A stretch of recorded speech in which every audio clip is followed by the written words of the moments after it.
Buckle up for a new episode of Bumpaholics, the one and only podcast made to teach you all stages of the arrival of baby, before, during, and after.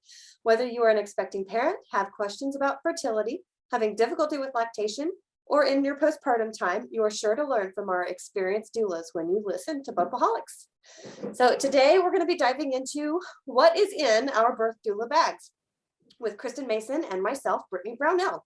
So join us in the comments below today's episode of Doulaverse, where we talk about all things about being a doula, doula training, and just doula talk.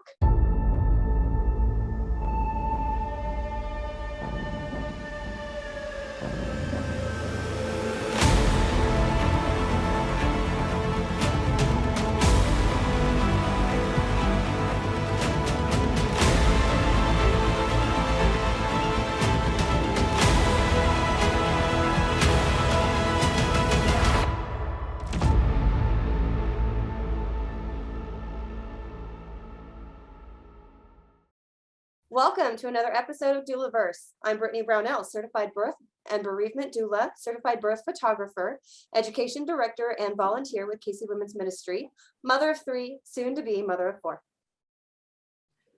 My name is Kristen Mason. I am a certified full spectrum doula through Bebo Mia and a certified childbirth educator through Milestones Midwifery. I am the programs director with Casey Women's Ministry and a volunteer, and I am the mother of 2. Yes. All right. So let's get started with going through our lovely birth bags. Here's mine. You got quite the duffel. Yeah, I actually really love it. I got the bag on Amazon and it's got plenty of pockets. Mm-hmm. Yeah. Really nice. And it's got the rolly. So. Oh, there we go. See, I like the rolly. I love the rolly. What I want to do is like sew backpack straps onto mine. Mine is a sewing bag. Which I love the sewing bag too. I just wasn't sure it was. One of our other doulas ended up suggesting that, and I thought, oh my gosh, what a cool idea. Sometimes you gotta go up a lot of stairs, and so I just hook this under my arm and just kind of carry it. It's not a big deal, but sometimes I think sewing, and it's on the sewing bag, some backpack straps on it would probably be pretty useful. That's what I love about my extra handle on top. I can just pick it up and go up those stairs because sometimes we have stairs to go up, especially if I'm going to a client's home. But I love this part. I usually have my camera bag, which is a backpack, on my back. So it's nice to be able to put my camera bag on here sometimes too. So that I don't necessarily have to carry it. Yep, and there's all kinds of different bags that you can use. You can use large backpacks, you can use large duffels. Suitcase might be a little extensive, but go for it. Basically just anything that is large enough to contain all of your different tools and to pack for yourself in case you have to stay overnight. Yes, I actually have a separate drawstring bag that I keep extra shoes, shirt, and pants and socks in. Instead of in this bag. I can stick it inside this bag, but I don't usually put it in this bag until I'm actually ready to go. I don't like keeping the clothes separate. Right. Well, leaving the clothes in there for too long, they can get a little musty. And then you feel like must while your client is. They sometimes really do put their faces on you and really sensitive to smell during labor, pregnancy, and labor. So if your client is snuggling their face right here, trying to slow dance with you, and you smell musty.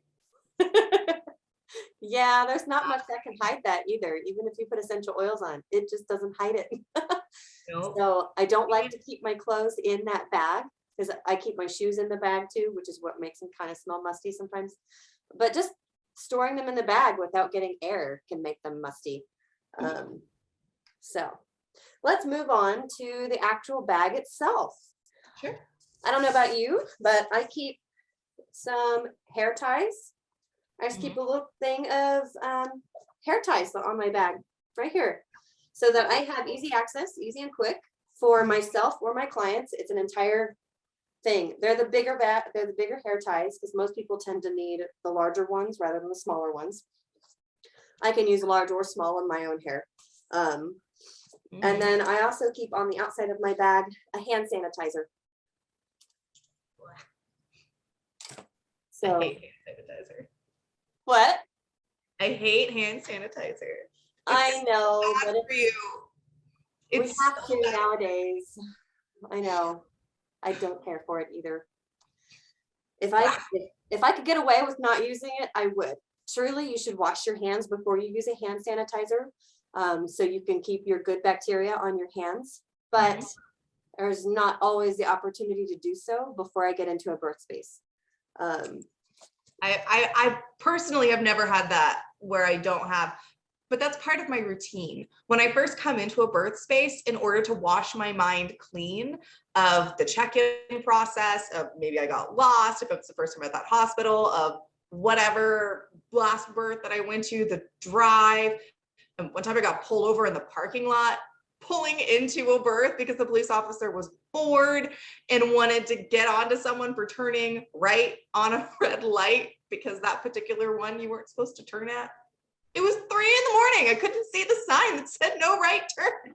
Anyway, the point is, I go and I wash my hands for at least 20 seconds and I let all of those things go. And I imagine that I'm washing my mind and my spirit free of all things before coming in. So that's part of my ritual that I stick to pretty intensely. So that might be just part of it. Yeah, and that's a great ritual. I'm not so great at washing my hands, honestly. But when I get out of the car, I can quickly, I usually actually use the hand sanitizer right as I walk into the room, honestly. Yeah, they've got that one that's just always on the side of the wall. Yeah, it's always right there. I am so used to using that when I walk into the room when I'm doing Bella baby photos. So it's just, that's my normal go-to because it's just something I have to do before I walk into the room when I'm doing photography. Makes sense. It's weird to stop at their sink and wash my hands before I talk to them. It's not so weird if you just go, squirt, how are you doing today? Would you like photos? So I can see that. I come in and I say, hi, I'm here. I'm just going to take a moment to go wash my hands and I'll be right in. Which it works actually really well for a birth space. It's just my normal routine with photos. So it's not something I think about. Well, and I think that when you're actually working at the hospital, they have a requirement that you have to use hand sanitizer. So yep, you have to use the hand sanitizer when you enter and when you exit the room. So it's a lot of sanitizing. So bad for you. So bad for you. Anyway, we'll move on. So she has hand sanitizer in her bag. And as much as I'm making a big deal about this, I actually do have a very tiny thing of hand sanitizer in my bag as well. It's never been used, but I have it in case a client is like, I just really want, do you happen to have? And I can't be like, you know, my opinion is supposed to be left at the door. So that's right. I have one on my photography bag and on my birth bag. So when I'm going into a birth space, I usually actually have 2 packets of hand sanitizer with me because I carry it on both my bags. Sounds about right. All right, what else you got on the outside? That's pretty much it on the outside. I do have some outside pockets. So my bag has a pocket on the left side and the right side, and then it has a front pocket. So the left side pocket is kind of my snack pocket. I have Cliff Bars, granola bars, honey sticks for me or my clients. I have gum because let's face it, even if you brush your teeth, sometimes it just stinks inside the mask.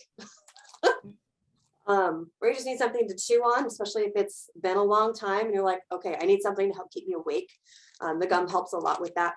I have I need something to chew on, and that peppermint can really help if they're starting to feel nauseous. Yes. Yes, the peppermint is fantastic for that. I used to keep little peppermint candies, but we ate them all and I haven't restocked them. A 5-pound bag just got delivered to my house 3 days ago. So yep. I've got went to a very long birth that she ate a lot of peppermints. And so, you know, I'm going to go ahead and order some more of these before I run out. Yes. The peppermints are so yummy. I love them. Just the little round ones. Not the red and white pinwheel ones. I hate those, but that's what I have. Yeah, I hate those. I can't stand those.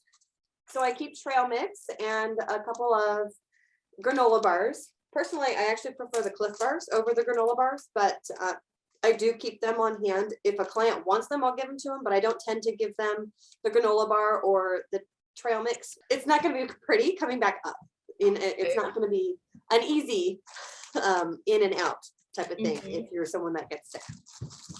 So then I also have drink options. So I've got Propel packets and tea packets. This is for me or the client. I tend to drink them before the client does, just because the client's, doing her thing. So my other pocket here has my FOOB for breastfeeding education. I sew these up. They're available on my Etsy site.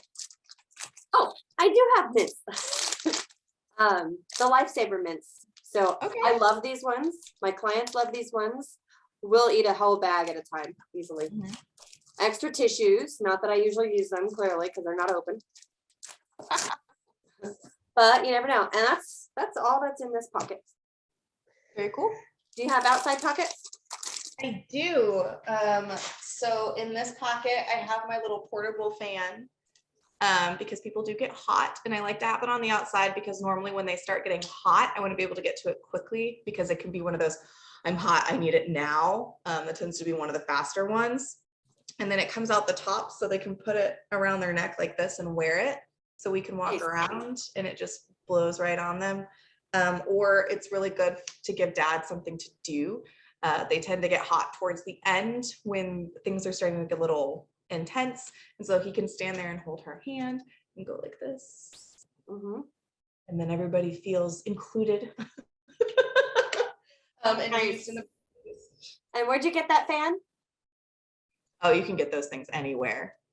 They're Walmart, Target, Amazon. I've had this for 5 years, so I actually don't know where I got it. When I originally bought it, I bought it for myself. I was going to a graduation and it was 100 degrees outside. And so I just ran to somewhere and purchased it and just wore it around my neck, and it just blew air on me the whole time. And then it's probably more available in spring to summer months than in winter months. But I would bet I could find one at Five Below. I would bet you could find it in a lot of different places. And some people prefer to have fans that have these little like legs on them that can grip the side of the hospital bed, or you can set them down if you put them out like a small like a tripod. And I those had are clients that had one of those. It was awesome. I'm planning on getting both because sometimes, I mean, this is really easy to prop up. It's really not hard.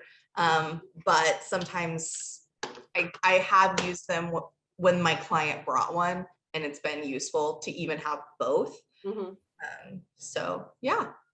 Also on the outside pocket, I have this. I did not name it, but it's called Vagina Juice.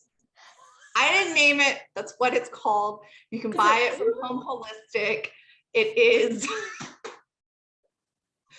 is lube with different essential oils in it. It has almost no smell, which is really nice. I just take a little bit of it and I put it just tiny touch on clients' arms to see if they have a reaction. They never have, but I just like to be careful. And I use this for foot and hand massages. And you need a few drops, which is why I still have so much of it. But you really just a few drops, and it's so nice because then it's on my hands, and then you can continue massaging for a long time and it doesn't get abrasive. I know the reason this is called Vagina Juice is she also recommends using it as a lubricant while you're pushing, because it has vitamin E in it as well. I have not done that. I always offer, I say, I have this if you want to use it. Nobody has chosen to use it for that. And I think a lot of doctors just prefer to use their own lube. So I'm gonna have to go pick some up. Sounds awesome. Yeah, it's great. It's called Vagina Juice. She gave it to me after I finished one of her workshops. And yeah, and then I have this comb. This is really good for scratching. It just feels good. And it's also good for if a client is having difficulty relaxing their hands during contractions, so they're going to squeeze anyway, you can give them this comb, and when they squeeze it, it hits really good acupressure points in their hands and can be quite pain relieving just to have this. Or I know a lot of people just really like the feeling of a comb going up and down their arms. So yeah, they're fantastic. Yep, I think that's all that I keep in my outer pockets. Yep. So my front outer pocket, so I didn't go through that one. I have my selection of essential oils. So I carry ginger.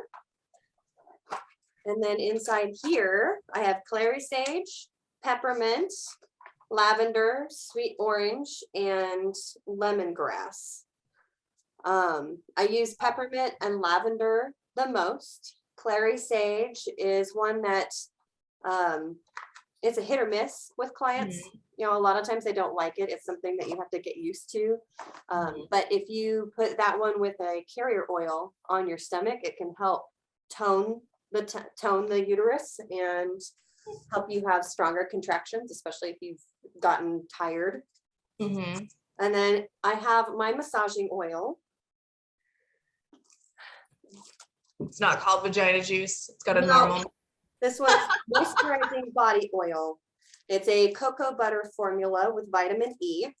And it instantly relieves dry skin. I honestly haven't used it yet because most of the massage that I do it over the clothes. I don't usually do skin to skin.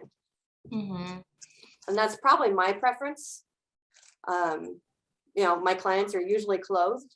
And then if they're, yeah, they're usually clothed. Why are you normally clothed? That's interesting. Mine are not.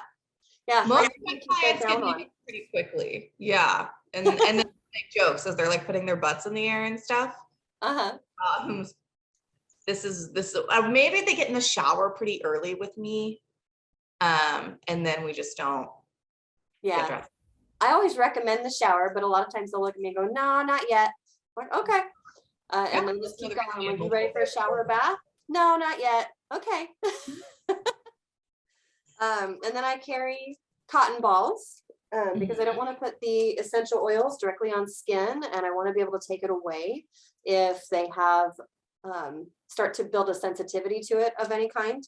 That's unusual. They usually really enjoy the essential oils, especially lavender, but some people do start to build a dislike of the smell through labor sometimes. I had a client change her mind 3 or 4 times. I would put the peppermint ball right next to her face and she was turning her head to smell it. And then she would, no, get it away. And then I'd throw it away. And then she'd go, I really want that back. I would just get another, put it next to her face. And we went through cycles. It was totally fine because it's cotton balls. Yep, it's cotton balls. Just keep a cotton ball in there. And 1 drop of essential oil isn't going to go like break the bank. So exactly. I have a travel toothbrush kits and toothpaste. Every once in a while, a client might forget theirs, so I can give them this, or I use it if it's a long birth and I'm like, okay, I need to brush my teeth before I can get close to this client again, or before I can stand myself in the mask. Just be honest, you know. With all these masks on. What? You have to smell your own self with all these masks on. Oh yeah, it can be very unpleasant at times, especially if it's been a long one.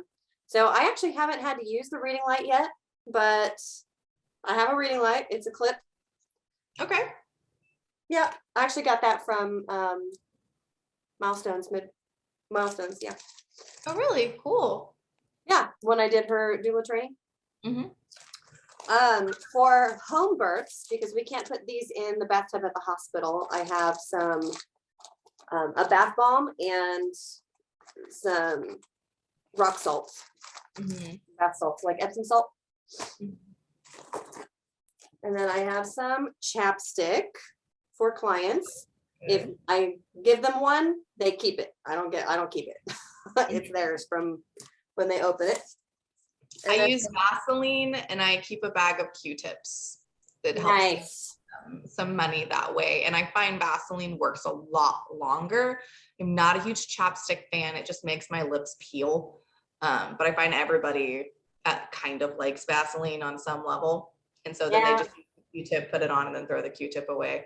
Yeah, I'm not a huge fan of the Vaseline. I use the Burt's Bees coconut chapstick. And then this one is a coconut oil chapstick as well.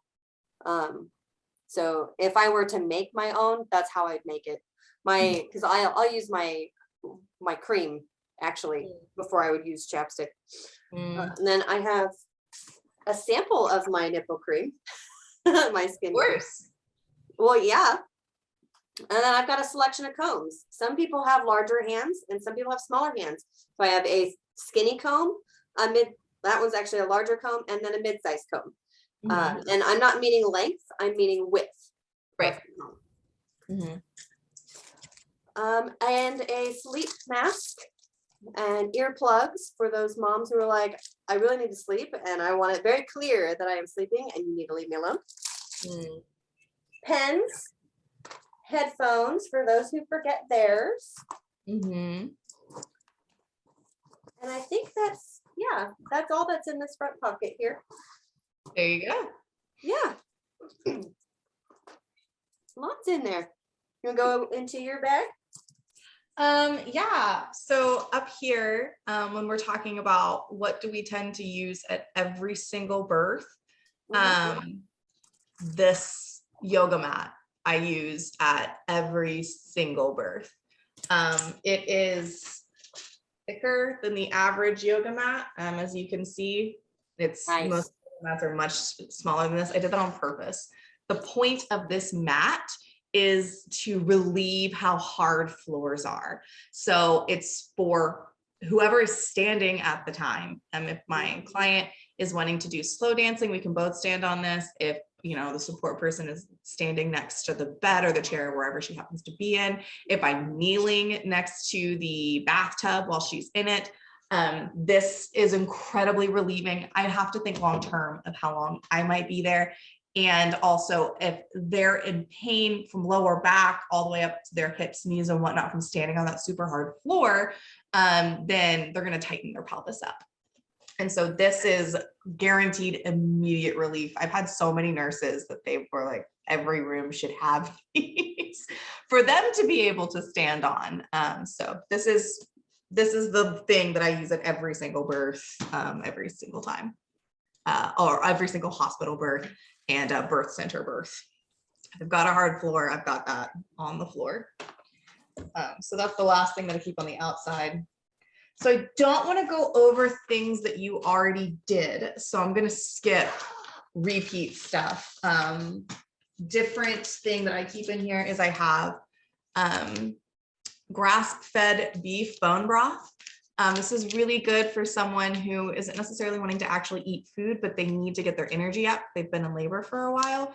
And they can sip on this and it does give them a lot of energy and it gives them a lot of long-lasting energy for that. People who don't like bone broth, I keep these. It's like a sugar-free Gatorade. It's called Squincher Zero. There's no sugar in it because it's not something that you should be having while you're in labor. The just ups and downs of sugar is not great. And so this is really awesome because it does electrolyte replacement. And the other positive thing with bone broth and with these is that they do follow the clear liquid diet. So while I always tell my client it's totally up to them whether they eat or not, we just need to make sure everybody in the room knows if they're eating or not. So even if they're put on a clear liquid diet and they choose to eat, just let the medical professionals know. I do like to have things in case they want to follow those rules.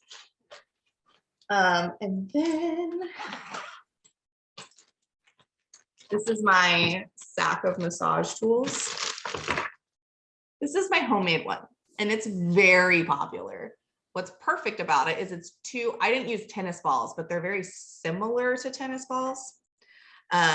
It's something that they were sitting right next to and they're a little bit softer. They just look like this. Nice.